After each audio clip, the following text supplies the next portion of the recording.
everybody. This is Tony Love, and I want to come on here just to give you guys a quick tip today, because I have been talking to my students, and some of them are getting a little excited rather because of what's ahead for them, and so many doors are opening for them.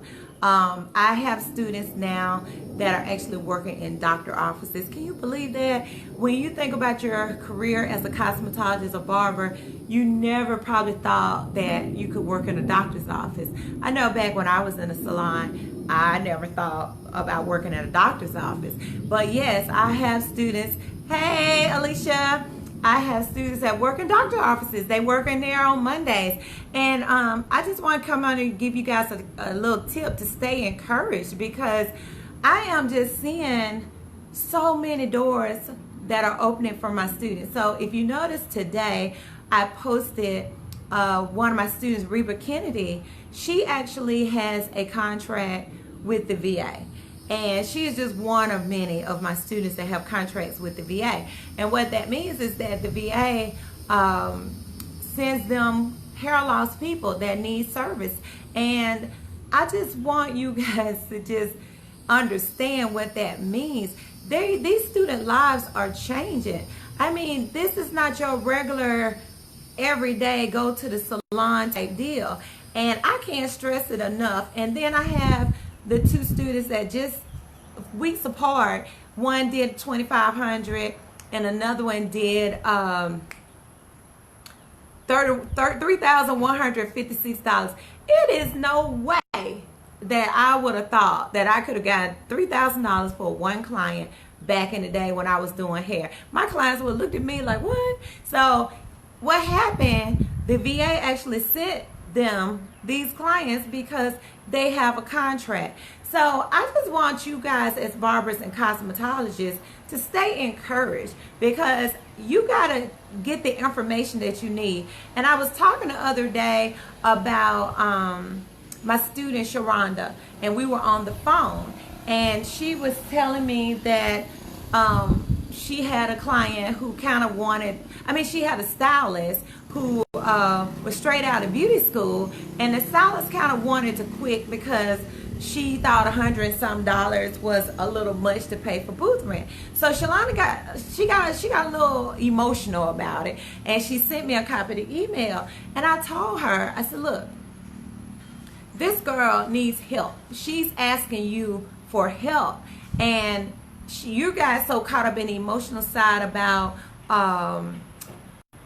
what she's saying about the money, and she can't pay the booth rent. You missed the point. And she said, you know, you right. So what Sharonda is doing is signing up for the Beauty Leaders program, because some of us have salons, and in these salons, a lot of us, and I say us meaning young adults, this is your first business. Maybe you're a first generation owner, and you feeling a personal attachment to the business. I get all that, because you got your money wrapped up in it. And where the business fail is because you, one, don't develop yourself. And I don't care if it's a clothing store, I don't care if you're selling Mary Kay, Avon, I don't care if you got a car wash, a lawn service, and any of those, whatever kind of business you have to develop yourselves. So what I want to say is, I was telling Sharonda this. Hey, Mike, I was telling, and you know about this, because Mike has 3 restaurants and going on to the 4th one. So, you know, you got to have people in place. And Mike wouldn't be able to do that with those restaurants if he didn't have staff working in those different places, because he couldn't be in 3 places at one time. So that's how you expand. That is how you grow. You know, you have to have people in place. Mike can be in Georgia and his businesses are still running and the restaurants are still going because he has a system in place. How I know? He showed it to me. He can see the tickets, what somebody ordered. He can see from his phone. He can see what the tip was, what drinks you had, what food you ordered, and all of that. Hey, Monique. Hey, Carla. Hey, Eddie. Hey, Arthur Bates Jr. Hey, Stacy. So I just want you guys to know you have to develop yourself first. And we have a program, the Business Leader Program, Beauty Leaders Program, that you can join. Go to TonyLove.com, click on education, and you will see it. When I was talking to Sharonda, I was telling her about that, and she agreed. She said, hey, you know what? You're right. I do need this program. I definitely need it. So she is registering for this program because she understands what it takes. Eddie, you got to do the same thing. You're a business owner. You got barbers in there, and you and your barbers can have a contract with the VA, not just doing hair replacement, but y'all can have a contract where your barbershop is contracted out to go and cut the veterans' hair and shave and go. Guess what? Your barbers can go, but the contract is in your barbershop name. But you guys disconnect, and you cannot disconnect because let me tell you something. If you're the smartest person in your business gonna fail. You have to surround yourself for your business to grow. You have to have a system in place. If you are the only somebody that know what's going on, anybody present an idea to you, it's not good enough, you don't want to hear it, that's why a lot of stylists be leaving salons, because they try to help you with your salon and bring ideas and all, and you just shut it down. And I understand how that feels because, one, some of us, the first time owners, a lot of us don't know what we're doing. We just winging it. And the other thing, you got your money wrapped up in it. So by you having your money wrapped up in it, you don't necessarily want to take chances with somebody messing up your money because you had to get this loan, or you took your savings or your investments and put it into this business.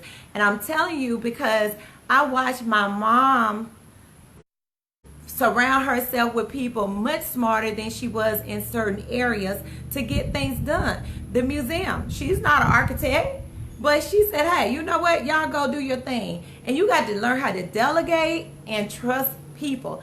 When I had my school, Mr. Dudley said, look, you got to train your staff so you don't have to be there. And y'all know we be like, we done put our money into this. And I had a young lady, Keisha. Keisha worked with me for 10 years. And she was a student. She used to be my shampoo tech at the salon. She and two other girls came to North Carolina. They worked with me. And she and two of them came and worked with me in Mountville when I opened my school. I had to teach her, I gave her the alarm code. She had a key. I taught her everything that I knew how to do. She knew how to run the register and everything. I went to Hawaii for a week. She was able to run my business. I had another instructor there. So if I wasn't there on Monday nights, guess what? I had another instructor, or she taught primarily on Mondays, but if I needed to be gone other days, she could teach because we taught together at Shelton State at the community college, and she was one of my part-time teachers. So if you're saying you got a clothing store and you don't feel like going and your store locked up, that's bad business. If you got a store and it's not open every day and you have nobody there and people got to call you up and meet you at your store, bad business. And another thing, my students are working in doctor's offices. I would have never in a million years have known that opportunity was available to me, that I could work in a doctor's office as a hairstylist. But they are working in there doing hair loss clients in dermatologist offices and oncologist offices as they assess these hair loss clients. There's a salon at Northside Hospital, and it's called A Woman's Place, and that's where the women go that's going through chemotherapy. They go to that salon in the hospital to get their units put on as they undergo their chemo treatments. So these are opportunities that are available to us as cosmetologists and barbers, but as a business owner, like I told you guys on the live before, Mr. Dudley, nobody in his family is a hairstylist. Nobody. So we got this thing, well, I'm not in hair, I can't invest in that because I don't know nothing about it. This man and his family, Nobody is a hairstylist. Nobody. And they made $30 million in the hair business. So business principles can be applied to any business. But we got to get out of our own heads. And these people you surrounding yourself with, listening to all this negative talk and nothing positive, and then they don't even own a business trying to tell you what to do. Or they say, hey, I wouldn't do that. Well, they don't know nothing about a business because they don't have one. So you got to watch who you listening to, but you also got to develop yourself. And I don't care whether you working on somebody's job. I was at an office yesterday talking to a young lady, and she was saying, hey, you know, she was asking me a lot of questions about Atlanta, and she has a pretty good job, and she's doing entrepreneurship on the side. She's selling jewelry and things like that. And she was asking me, she was for some tips. So we was just talking, and her primary job has nothing to do with her jewelry business, but she was interested in doing this jewelry business and taking it to the next level because she's seen people that sell jewelry that has retired. But she knew that she needed to develop herself. And so I just want to urge you guys watching today, you know, focus on the positive. You know, your attitude, develop yourself, interpersonal skills. It's good to be nice to everybody. You know, it doesn't take anything to be nice. And stop being afraid of letting people into what you don't know. A lot of people won't seek help because you feel you're going to be embarrassed if a person find out you don't know. I've been taught if you don't know, just go and tell somebody, I don't know. Or go and ask them, what is it that you mean? Or how do you do this? It's okay. I don't know. I just don't know. But a lot of people won't seek help. And I'm going to give you guys a case in point. I was in Alabama last year, and a group, and I ain't gonna call y'all out. Some of y'all gonna watch this, so I ain't gonna call you out. But a group of entrepreneurs asked me to come back and give them a class. I only charged them $30 for thousands of dollars of information. If I would have done a class like that, my students, my prices are $9.95 and up on my classes. So I was gonna give them a half day for 30 bucks. Nobody showed up, and these so-called business owners, y'all might be mad after you watch this, but we got to tell the truth. Nobody called and said I'm not coming. And thank goodness I was smart enough to book it on the same day that I had something else to do, because had I driven from Georgia to Alabama thinking they was going to show up, I really would have been pissed off.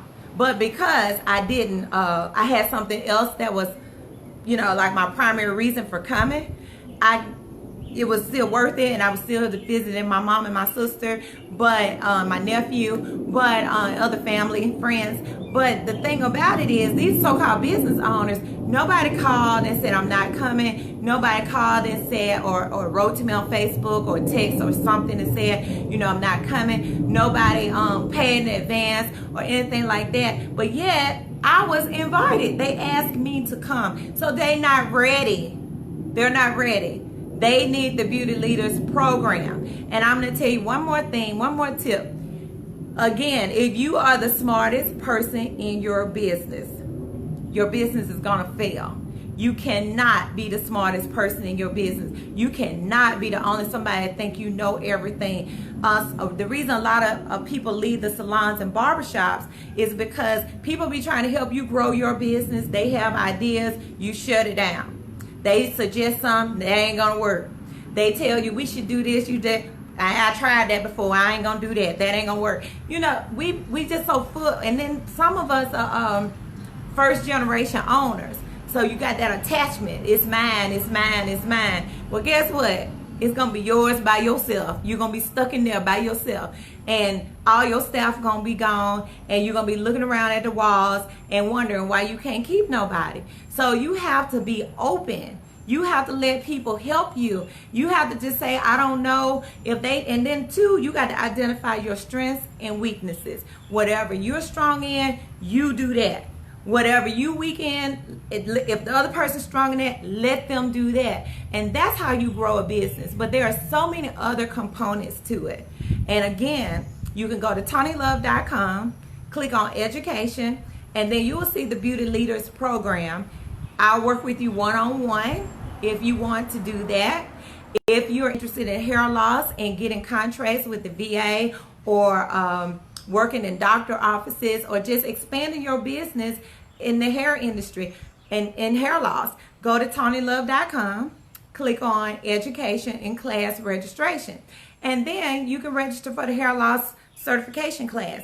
In that class, my graduates, after they take that class, they are earning $500 to $3,500 per client. I have 2 students that was just on my Instagram.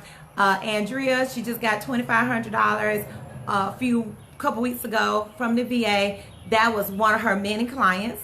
And then Sharonda, she's down in South Georgia. She just got $3,156 from a hair loss client. And if you go to my page, you will look where I posted just today. One of my students, Reba, she's in North Carolina. She has been approved to do business with the VA, and now her contract is active. So my graduates get results. They get results. And if you go to TonyLove.com, click on education and class registration, you can also watch a free online